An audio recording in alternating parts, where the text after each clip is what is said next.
дар ҷумҳурии Тоҷикистон бо шарофати соҳибистиқлолӣ анъанаву суннатҳо ва ҷашнҳои миллии мардуми кӯҳанбунёди тоҷик эҳьё гардида, арҷгузорӣ ба онҳо сол ба сол бештар гардидааст.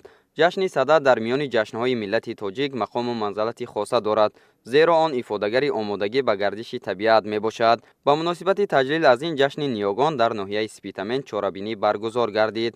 таъкид гардид ки ҷашни бостонии Сада аз кӯҳантарин оинҳои миллати тамаддунофари тоҷик аст. Сада пирӯзии рӯшноӣ бар зулмот, гармӣ бар сармо ва некӣ бар бадист. тибқи солшумории хуршедӣ, ин ҷашни бостонӣ ҳамасола 10 моҳи баҳман мутобиқ ба 30 январи солшумории милодӣ таҷлил мегардад. дар ин ҳангом сардии зимистон ба авҷи хеш мерасад ва мардум омодагиро барои гузарондани корҳои саҳроӣ дар фасли баҳор оғоз мекунанд. дар чорабинӣ ки бо иштироки доираи васеи сокинон аз ҷумла кишоварзон баргузор гардид, аз намоиши маҳсулоти кишоварзӣ шурӯъ намуда то маслиҳатҳо ҷиҳати кишту кори баҳорӣ ва ба шаклдарории ниҳолҳо дар фасли баҳор ки боиси боло рафтани ҳосилдиҳии бохҳо мегардад дар бар мегирифт.